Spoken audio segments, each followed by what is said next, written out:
Selamat datang di channelku. Dalam video kali ini, kita akan menjelajahi peradaban Persia, sebuah kekaisaran yang tidak hanya dikenal dengan kemegahan arsitekturnya dan kekuatan militernya, tetapi juga dengan kontribusinya yang luar biasa dalam ilmu pengetahuan. Dari masa pra-Islam hingga masa keemasan Islam di bawah kepemimpinan Sultan Harun ar-Rasyid, hingga akhirnya menghadapi kemunduran, semua ini adalah bagian dari kisah panjang dan menakjubkan yang akan kita telusuri bersama. Kita mulai perjalanan ini dari masa pra-Islam. Persia, yang kita kenal dengan nama Iran saat ini, telah menjadi pusat peradaban dan ilmu pengetahuan sejak zaman kuno. Kekaisaran Achaemenid, yang didirikan oleh Cyrus the Great, tidak hanya memperluas wilayah kekaisaran tetapi juga mengembangkan sistem administrasi yang canggih dan mendirikan perpustakaan besar seperti yang di Persepolis. Pada masa itu, Persia dikenal karena kontribusinya dalam berbagai bidang ilmu, termasuk matematika, astronomi, kedokteran, dan filsafat. Namun, pencapaian terbesar datang setelah penaklukan Islam.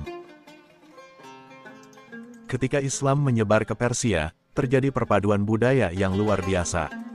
Di bawah kekuasaan Abbasiyah, terutama selama masa kepemimpinan Sultan Harun ar-Rasyid, terjadi ledakan intelektual yang dikenal dengan nama Zaman Keemasan Islam. Sultan Harun ar-Rasyid mendirikan Baitul Hikmah atau House of Wisdom di Baghdad, yang menjadi pusat penerjemahan dan penelitian. Banyak ilmuwan besar dari berbagai wilayah datang untuk belajar dan mengajar di sini.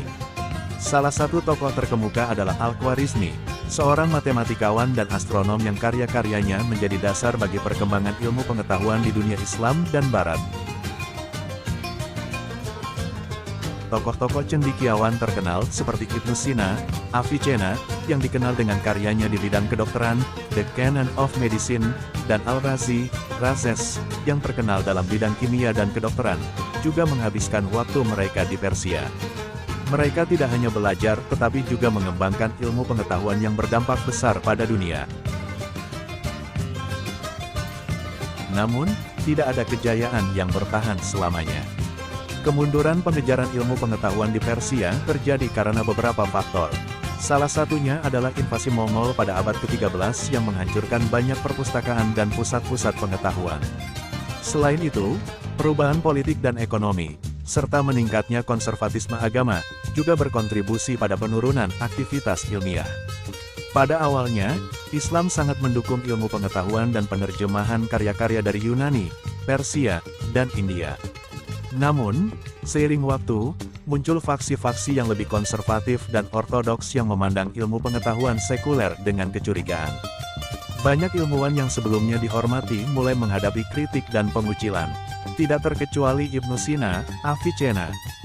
Pemikiran-pemikiran Avicenna dikritik oleh beberapa ulama terkenal, termasuk Al-Ghazali, yang menulis Tahafut al-Falasifah, kerancuan para filosof, yang mengkritik para filsuf muslim termasuk Avicenna dan Al-Farabi. Al-Ghazali menuduh mereka menyimpang dari ajaran Islam yang ortodoks dan menuduh mereka dengan bid'ah, inovasi dalam agama. Meski begitu, warisan peradaban Persia dalam bidang ilmu pengetahuan masih terasa hingga hari ini. Jejak-jejak kecemerlangan mereka masih bisa kita temukan dalam berbagai bidang ilmu pengetahuan modern. Demikianlah perjalanan kita menelusuri sejarah panjang peradaban Persia dalam mengejar ilmu pengetahuan. Dari masa pra-Islam hingga masa keemasan di bawah Sultan Harun ar-Rasyid, dan akhirnya mengalami kemunduran. Semoga kisah ini menginspirasi kita semua untuk terus mengejar pengetahuan tanpa henti. Terima kasih telah menonton. Jangan lupa untuk like, share, dan subscribe untuk lebih banyak video menarik lainnya.